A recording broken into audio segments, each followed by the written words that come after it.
Hablemos ahora de la pandemia en nuestro país. El Ministerio de Salud informó 4.380 nuevos casos de COVID-19, la cifra más alta desde junio de 2021. La positividad llegó a 5,3% a nivel nacional. Vamos a hablar de esto que preocupa no solo a las autoridades, sino que también debería preocupar a la población. Estamos en comunicación con el epidemiólogo y director de salud del estudiante de la Universidad de Talca, Daniel Jiménez. Doctor, muy buenas tardes y muchas gracias por responder al llamado de CNN Chile. Hola, buenas tardes, Iván. Lo primero, obviamente, es preguntarle, bueno, ¿cuál es su visión de lo que se está viviendo en Chile con Omicron y también en el mundo? Bueno, algo sumamente preocupante porque hemos visto como el alza de casos a nivel mundial, no solo acá en Chile, ha ido exponencialmente estos últimos días y obviamente eso es preocupación porque la ocupación hospitalaria, la cantidad de circulación del virus puede hacer que lamentablemente volvamos atrás en este control de la pandemia que hemos llevado hasta ahora. ¿Cuál diría usted que es el indicador clave al que tenemos que estar atentos? Porque mucho se dice que por ahora los contagios están subiendo, pero el número de hospitalizaciones y de pacientes en ventilación mecánica se mantiene estable. ¿Hay algún indicador clave al que tenemos que estar atentos y decir, ojo con esto? Sí, por supuesto. O sea, a ver, es que hay que entender que la situación que estamos hoy día, con una alta tasa de vacunación, hace que los casos que son más severos y que necesitan hospitalización o que necesitan ventilación no sean tantos como la comparación que hacía el ministro en junio del año pasado. Lo que sí tenemos que tener en consideración es que es muy preocupante porque este alto número de casos podría eventualmente, no ahora, sino que siempre hemos visto que una alza en el número de casos versus la ocupación hospitalaria no es automáticamente aumentan las dos juntas, sino que hay un par de semanas entre ellas donde una aumenta un poco más tarde, que en este caso la hospitalización. Entonces, yo estaría más preocupado acerca de este número alto que hemos visto la última semana, ¿verdad? Que casi de 1.000 casos que teníamos a principios de enero, casi 1.800, ahora tenemos 4.300 y probablemente, según las estimaciones que han hecho otros colegas, pronto llegaremos a los 6.000 casos, entonces eso es muy preocupante. ¿Usted cree que podríamos sobrepasar ese número de los 6.000 casos que hoy por hoy se habla que podría ser el tope, digamos, las primeras proyecciones que se hicieron de Omicron en nuestro país? ¿Podríamos llegar, no sé, a 8.000, 10.000 casos? No sé, no, lamentablemente no he hecho los cálculos, solamente he visto lo que han hecho los colegas, pero sí hacer el llamado a las personas que, si bien no hemos llegado todavía a ese momento, podemos llegar, si no nos cuidamos, si no ocupamos mascarillas, si seguimos reuniéndonos con otras personas en aglomeraciones sin ninguna precaución y si sobre todo no aumentamos la tasa de vacunación, porque no nos olvidemos que las personas que tienen tercera dosis estamos cerca solamente del 70%, igual hay una brecha que tenemos que cubrir y tenemos más de 1.200.000 personas que no han completado su esquema. Entonces, si mezclamos que todavía falta gente que se vacune y no se están respetando las normas básicas de cuidado de COVID, eso podría llevarnos a un número alto de contagiados diariamente. Ahora, ¿tener un aumento explosivo de casos podría llevarnos a la inmunidad de rebaño de la que tanto se habló en los primeros tiempos de la pandemia o eso ya queda en el pasado?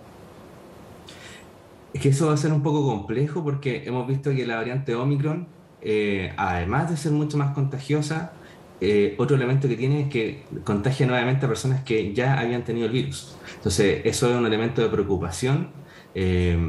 Yo creo que no es una buena política pública hacer que toda la gente se contagie para poder llegar a esta inmunidad colectiva o de rebaño. Yo creo que acá nuevamente el llamado a estas personas rezagadas y el llamado también a las autoridades para que se eliminen las barreras para que puedan acceder a la vacunación y no olvidar todo el tema de la comunicación de riesgo, no dejarla de lado porque la pandemia no ha acabado y uno observa en el día a día que las medidas no se están respetando como debiesen respetarse. Sí, eso es importante porque, por ejemplo, yo leía personas entre 20 y 39 años son los que están liderando los contagios hoy por hoy en nuestro país. ¿Eso qué le dice a usted? ¿Es gente que no se está cuidando, no está tomando adecuadamente las medidas de autocuidado? Son varias cosas que me dice, porque ese rango entre 20 y 39, que es casi la mitad de los nuevos contagios que tenemos, son personas que son laboralmente activas, por lo tanto, son las personas que salen día a día de la casa, son las personas que van a su trabajo, van a estudiar, etcétera, y se observa entonces que son estas mismas personas que quizás, aparte de estar enfrentados a estas aglomeraciones, no se respetan las medidas que se mencionan. ¿Y habría quizás que tomar nuevas medidas de carácter general? ¿O usted cree que con las medidas que ya se han tomado es suficiente y que lo que ahora resta es solo el autocuidado y la vacunación? No, yo creo que las autoridades tienen la obligación de mejorar esta comunicación de riesgo, quizás cambiar y modificar algunas normativas de estas flexibilizaciones y aperturas que se han dado este último tiempo, pero esto hay que mezclarlo con un montón de cosas, porque en algún momento me preguntaban, ¿tenemos que volver a las cuarentenas con esto? Y yo creo que no, porque hay una serie de determinantes sociales de salud que están involucrados en una toma de decisión así y igual tenemos un contexto muy diferente en cuanto a la tasa de vacunación, que es relativamente más fácil revertir haciendo que la gente cumpla las normativas, pero también haciendo una buena comunicación de riesgo, porque no nos olvidemos que también ya llevamos casi 2 años de esta pandemia y la fatiga pandémica trae consigo varios elementos que hacen que se disminuya esta percepción de riesgo. Por eso la comunicación es muy importante para que las personas sigan manteniendo estas medidas que son súper fáciles de implementar.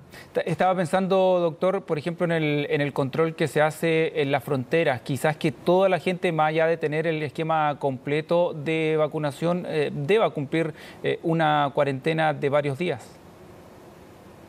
Sí, yo estoy de acuerdo con eso porque si bien se aplica un test previo a que salga del país de donde está uno a la entrada de nuestro país, sabemos que el PCR no es 100% preciso. Por lo tanto, yo creo que, bueno, tarde o temprano igual va a llegar la variante, ya tenemos más de 700 casos confirmados con la variante, pero hay que tratar de trazar esto lo más posible para que vayamos como paso a paso recibiendo estos casos nuevos, no tan de golpe, que eso obviamente puede traer algún efecto en la red hospitalaria sobre todo. La última pregunta: esta semana comienza a aplicarse la segunda dosis de refuerzo o cuarta dosis, como quieran denominarla. ¿Hay suficientes datos que avalen esto?